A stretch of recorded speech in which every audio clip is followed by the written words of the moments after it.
1975ஆம் ஆண்டு தமிழகத்தில் ஒரு வித்தியாசமான தமிழ் படம் வந்தது.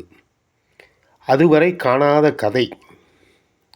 அந்த கதையை பற்றி இப்போது சுருக்கமாக சொல்வதென்றால், ஒரு தகப்பன் மனைவி இல்லை, மகனோடு இருக்கிறார். இன்னொரு பக்கம் ஒரு தாய் கணவன் பிரிந்து சென்று விட்டார், மகளோடு இருக்கிறார். சந்தர்ப்ப சூழ்நிலைகள் அந்த தாயை, இந்த தகப்பன் மகன் இருவர் இருக்கிறார் இல்லையா, இவர் மகன் காதலிக்கிறார். இங்கு இந்த தகப்பன் இருக்கிறார் இல்லையா, அவர் அந்த தாயின் மகள், அவளை காதலிக்க ஒரு சூழ்நிலை உருவாகிறது. இரண்டுமே ஒரு சூழ்நிலையின் சந்தர்ப்பத்தில் உருவாகிறது. அப்பொழுது அந்த பெண் அடிக்கடி ஒரு கேள்வி கேட்பாள். இந்த இருவருக்கும் ஒரு குழந்தை பிறந்தால், அவர்களுக்கு ஒரு குழந்தை, இவர்களுக்கு ஒரு குழந்தை பிறந்தால் அது என்ன முறை சொல்லி அழைக்கும் என்று கேட்பார். இது அப்போது ரொம்ப ரொம்ப விசேஷமாக பேசப்பட்ட ஒரு கதை. இந்த கதைக்காக பலர் நீதிமன்றம் படியேறினார்கள். இது என்னுடைய கதை, இது என்னுடைய கதை என்று. இந்த படத்தில் டைரக்டர் கே. பாலச்சந்தர் அவர்கள், அந்த காலத்தில் பிரபலமான ஒரு டைரக்டர், தமிழகத்தின் முதன்மையான ஒரு டைரக்டர். அந்த படம்தான் அபூர்வ ராகங்கள். 1975ஆம் ஆண்டு வெளிவந்த படம். இதில் கமலஹாசன் மிகவும் ரொம்ப இளமையாக இருப்பார். அவர் இளமையான காலத்தில் வந்த படம். அந்த படத்தில்தான் முதல் ரஜினிகாந்த் அவர்கள், திரு ரஜினிகாந்த் அவர்கள் அறிமுகமானார்கள். ஒரு 2 சீனோ என்னமோ வருவார். ஒரு மொத்தத்தில் ஒரு 2 நிமிஷம் வருவார். அதுதான் அவருடைய முதல் திரைப்படம்.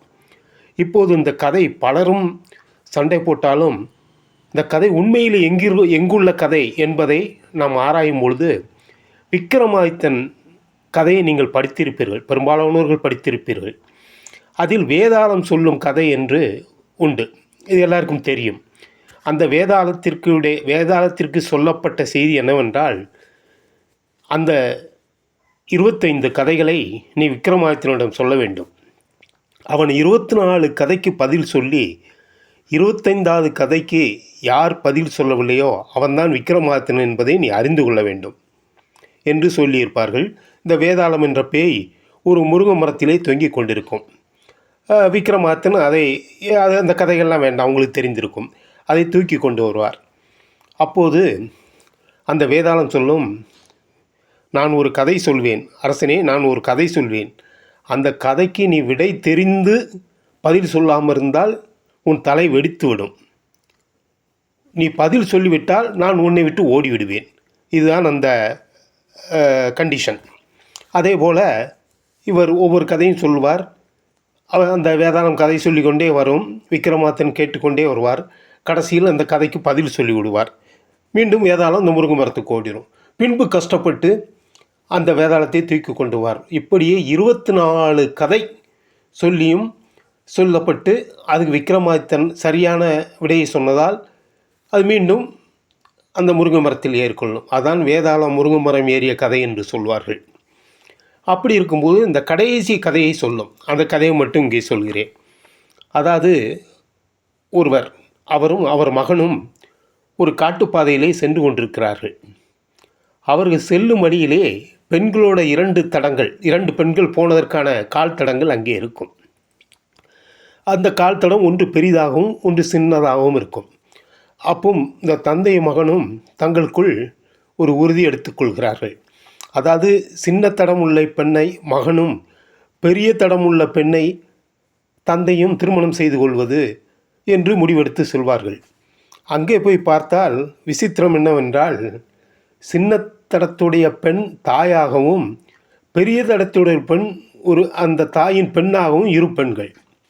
வேற வழி இல்லை, இவர்கள் சொன்னபடியே இருவரும் திருமணம் செய்து கொள்கிறார்கள். அங்கே தாய், இங்கே மகன், இங்கே தகப்பன், அங்கே மகள். இப்படி இருவரும் திருமணம் செய்து கொண்ட பிறகு அவர்களுக்கு குழந்தை பிறக்கின்றது. அந்த குழந்தைக்கு என்ன உறவு என்று அந்த வேதாளம் கேட்கும். இதுக்கு விக்ரமாதித்தனால் பதில் சொல்ல முடியாது. ஆகவே அது விக்ரமாதித்தன் என்று தெரிந்து கொள்ளும். பின்பு கதை அப்படியே செல்லும். இந்த கதையைத்தான் சிறிது மாடிஃபை பண்ணி, அதாவது சிறிது மாற்றம் செய்து இந்த அவ்வூர் ராகங்கள் என்ற கதையை எழுதியிருப்பார். அது விக்ரமாதித்தன் கதையில் முறைதெரியா கதை என்று அந்த கதைக்கு பெயர். அந்த கதையைத்தான் இங்கு என் கதை உன் கதை என்று அடிதடி போட்டவர்கள் ஏறார்கள். ஆகவே நல்ல கதைகள் எங்கோ இருக்கின்றன. நாம் அனைத்தும் படித்து பார்த்தால் எங்கெங்கிருந்தோ ஒரு நல்ல கதைகள் கிடைக்கும் என்பதை கூறி முடிக்கின்றேன். நன்றி, வணக்கம்.